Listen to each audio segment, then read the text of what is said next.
Hey,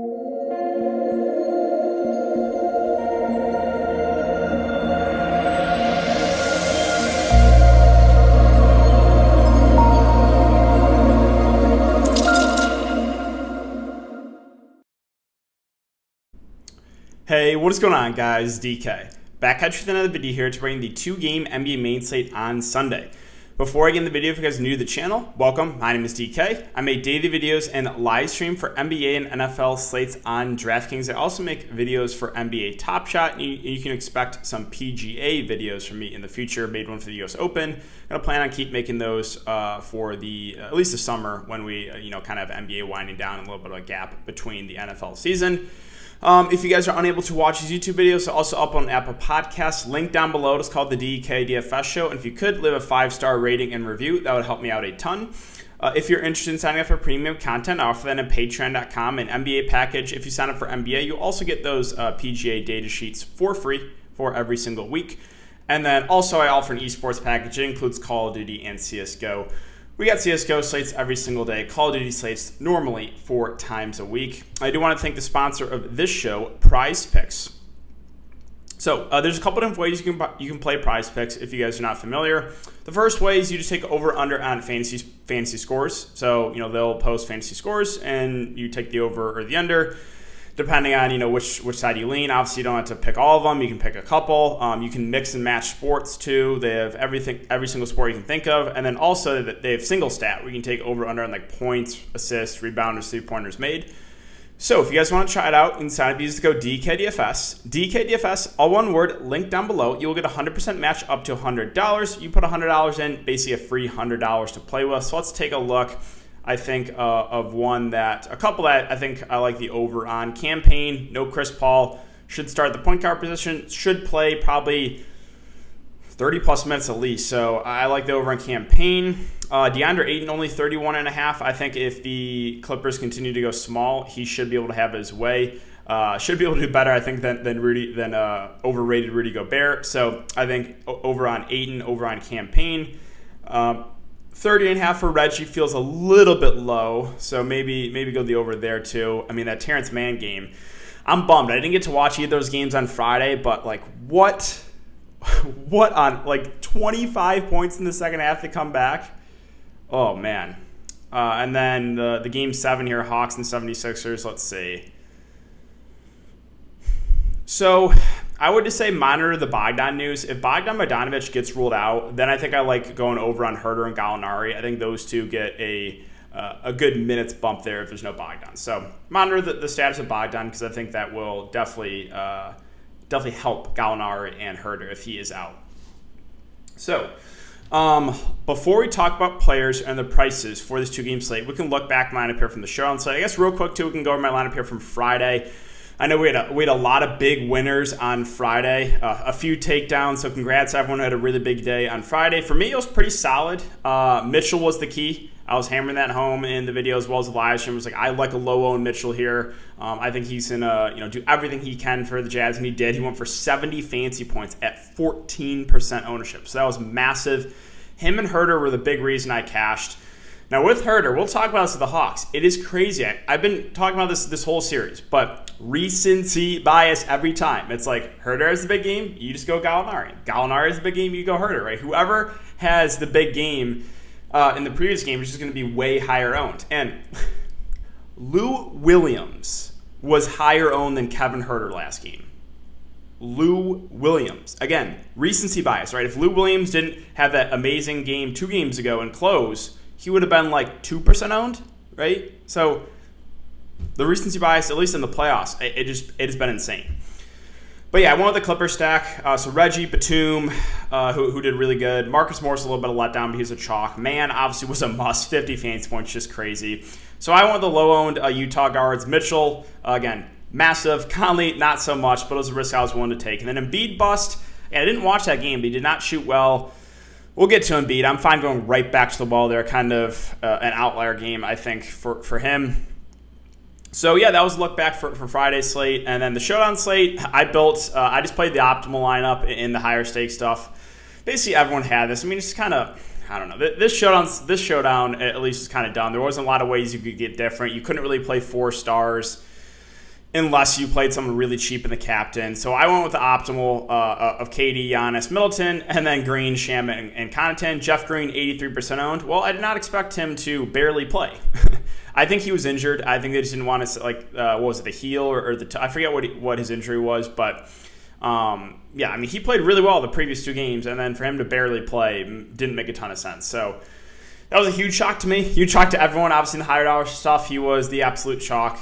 Used Shamet just because he was one of the few guys in that range that was going to play. He got 1 rebound, 53% owned, and then Connaughton, 86% owned, went for 15 fantasy points. So I ended up tying with a lot of people on the money line, and ended up losing money overall because we just all had the same lineup. So again, kind of dumb, but it was my first time playing, I guess, higher stakes in the Showdown, and I don't know. I kind of just I like just playing the big tournament more and trying to get different like I did 2 slates ago where I almost had the takedown. So I'll probably just continue to do that. I'll probably stray away from entering high dollar stuff for Showdown because there's just too much variance for me to put a lot of money on the line for the Showdown slate. All right, so let's talk about this 2-gamer. Clippers and Suns at 221.5 over under. The Suns 4-point favorites, and Hawks 76ers at 216.5 over under. The 76ers are 7-point favorites. Oh, I guess real quick, if you guys could hit that like button, it helps me out a ton, guys. Let's try to aim for 150 likes. Every single like on the video allows me to get to more viewers, so it's the easiest way to support me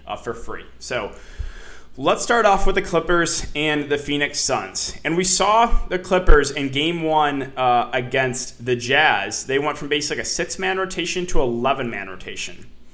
Now, there's no guarantee they do that again, but my guess is they do extend the bench a little bit here. So we'll talk about a guy like Zubac. I think is intriguing against DeAndre Ayton. He might play a little bit more. We'll see. But yeah, Paul George at 10-3 I think is pretty safe. Obviously, the matchup's not great, but he's going to play 40-plus minutes and is the clear number 1 on offense, a do-it-all guy, a good rebounder, can get some assists, obviously a good scorer. I think Paul George is a really safe play if you can afford him. Now, Reggie Jackson at 6'1", he's got to be the number 2 on offense. He has been the last 2 games. He's been playing really well. He also had 10 assists last game, which is good to see. He handled the ball more. He had 3 steals. He had a great game. So the price did jump up about $1,000. I still think he's viable here, though, because he's a guy that they're going to need 35-plus minutes from. So I still like Reggie in the mid-range. I think Batum and Morris are both solid, too. They did get a price increase as well. Maybe instead of the 40-ish minutes we've been getting from these guys on average, maybe we'll go down to the low 30s, which does make them a little bit riskier with Morris and Batum. Terrence Mann now at 4.9.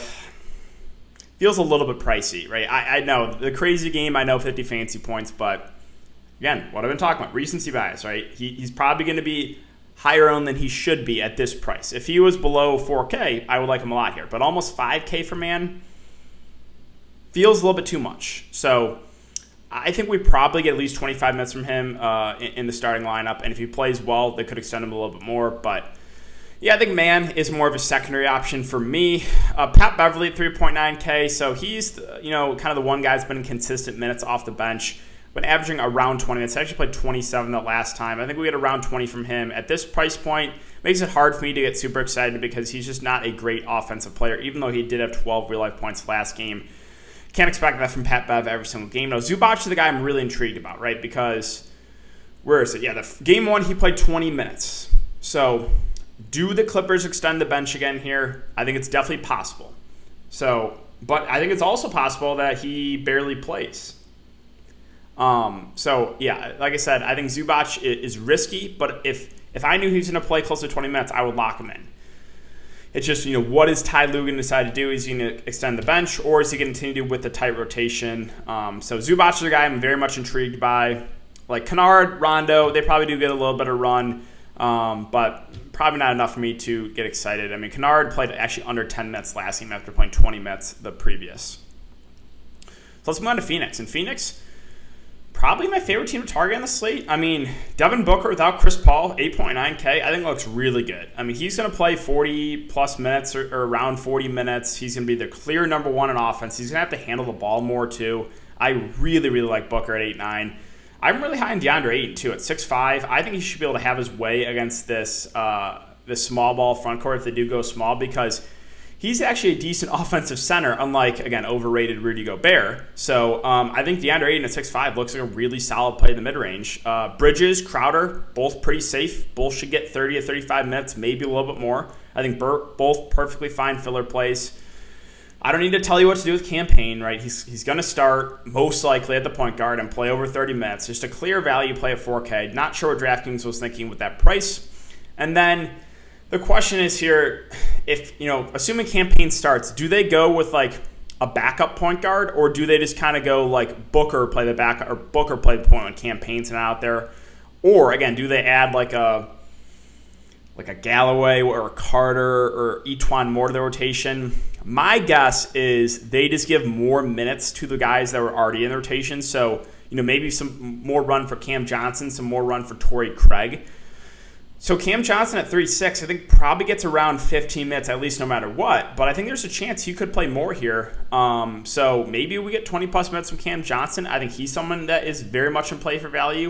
I think Torrey Craig at 3.2. I know he's only been playing 10 to 15 minutes, but like I said, I think there's a chance that they just give those backup point guard minutes to Devin Booker, or when Campaign goes off the court, Devin Booker plays the point, and that means just more minutes for guys like Craig and Cam Johnson instead of them adding a backup point guard to the rotation. So that's why I'm a little bit intrigued here by Craig and Cam Johnson. I think both viable plays. And then Dario Saric, he'll play the backup 5 most likely. Probably get around 10 minutes. The way he probably gets there, though, if you get DeAndre Ayton foul trouble. All right, so now let's finish up with Game 7 here, Atlanta and Philly. So Trae Young at 10-1, one of my favorite spend-ups on the slate. Should play about 40 minutes. He's gone for 61, 56, and 66 fantasy points the last 3 games. I mean, he is just a do-it-all guy, 18, 7, 12 assists, obviously can score the ball. I think Trae looks really, really good here at the top. I'll once again just continue to pass on Clint Capella at 6.9K. Not a ton of interest there. John Collins was pretty popular after that last game, right? 40 fantasy points. He was about 40% owned on the high dollar. He was a bust, so the ownership should drop probably by at least half. Like, I think he's probably going to be under 20% owned after that bust game. But we still probably get around 35 minutes from Collins, and he, besides the last game, has been pretty consistent. So maybe a little bit overpriced, but no issue if you landed him as the last guy in. Bogdanovic, this is where he could get some value. He is currently questionable. If he is out, I think that's obviously more minutes for Herter, more minutes for Gallinari, and probably more minutes for Lou Williams, I think would become a good value play if Bogdan can't go. So we'll start with Herter. Again, like I've been hammering home, 0 of 7.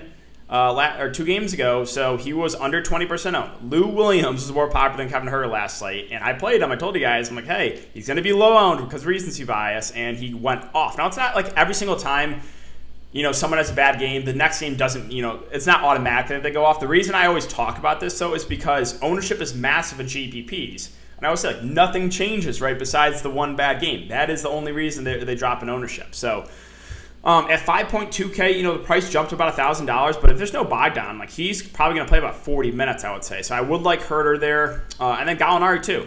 Like, he played 23 minutes last game, but if there's no Bogdan, I think he probably plays a little bit more. So Herter, Gallinari, I think are solid values. And then I think that means more minutes for Lou Williams if Bogdan can't go. He only played 11 minutes last game, 0 of 5, but we know Lou can score the ball. And if there's no Bogdan, we probably get over 15 minutes would be my guess from Lou Williams. So I would like him for value there if there's no Bogdan. Now, Bogdan himself, if he plays, would be a decent contrarian GPP play. Shot terrible 2 games ago, then got injured last game. Has not really been shooting the ball that well this series. So, Bogdan, keep an eye on that one. Obviously, pretty big news. And no interest if like Tony Snell or Solomon Hill crack the rotation. Don't have to go there.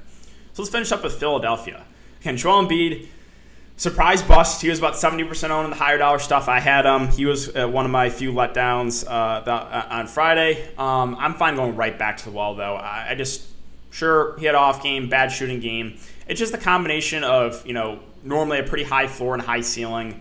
I think that this last game, it's going to lower the ownership. It is just going to, right? So instead, he was 70% owned last slate. My guess is under 50%, maybe even less than that. But I'm fine going right back to Embiid. I'm more than happy with lower ownership on Joel Embiid whenever I can get it. Tobias Harris and Ben Simmons, I'll probably continue to pass on. They're just secondary plays. They're still just a little bit overpriced. Tobias Harris, hasn't cracked 40 fantasy points once this series. Ben Simmons was a huge letdown last game. I mean, he can go for 40 plus, but I just have a hard time prioritizing him here. Seth Curry's actually been their second best player in this series. He's been shooting the ball really well, and the minutes are continuing to go up for him, 35, 38, 39. So even though he is scoring dependent, he's going to play close to 40 minutes. I'm good going to Seth Curry. I am. Because he's probably going to get a ton of shot attempts up, and he is one of the better shooters right now in the NBA. So I think Seth Curry is perfectly fine there in the mid-range. I'm also good with Korkmaz at 4-2. Don't love the price, but we should get about 25-ish minutes. Also reliant on the scoring, but hey, if he gets hot behind the 3-point line, like you can get 30 fantasy points from Furkan Korkmaz. Now, the tricky part here is the bench, because like I said, Doc Rivers, he's just going to go with the hot hand, so you just never know, right? He started off the series as the guy playing decent minutes off the bench, and then basically was out of the rotation, and the last game just plays 29 minutes and goes off. So my guess is he is one of the first guys off the bench, but I think if he doesn't play well, he could be limited to like 5 minutes. Like there's no guarantee for Maxey minutes, and I think the ownership will be up on him. Now, I do like Maxey as a player because when he's out on the court, he's a super aggressive player. Like in the offensive end, he's always attacking the rim and willing to shoot. So I do have some interest in Maxey. Obviously, pretty risky though because there's a chance he plays very limited minutes. Same thing I'll say about Thibault. Like I would rather, if I'm going to take a shot on someone though, I'd rather take a shot on Maxey just because the upside is way higher. George Hill at 3-2. Like he's someone that probably gets at least 12 to 14 minutes. He played 21 last game. Not a great point per minute guy, but I guess you can consider him. Dwight Howard maybe gets about 10 minutes on the bench, but probably not enough for me to go there. And Shake Milton was kind of in the middle of the series, a guy that getting a lot of the minutes off the bench and then kind of been fading recently. But I still there's a chance if he gets on the court and like nails his first couple shots that he could play 20 minutes, right? You just don't know with these bench guys for the 76ers. I always say it's going to be a hot hand situation. But yeah, that's going to do it for the video today, guys. So if you have been enjoying the content so far, I would really appreciate if you leave a like button on the video, subscribe if you haven't already, and hit the notification bell so you don't upload videos, you don't go live. It's going to be a travel day for me tomorrow, but I'm going to do my best to live stream. It might be a live stream in the car. I don't know if you guys followed me during the bubble. I did a live stream right after a funeral. Actually, I went in the car and did a live stream. So it might be one of those. You might be seeing another car live stream for me. We will see. But yeah, I will let you guys know. I'll do my best to try to stream. I apologize for the stream today, at least for YouTube. Something got messed up with the stream key when I went to StreamYard and did the dual live stream with Noah on Friday. Kind of messed up the key, and it wouldn't.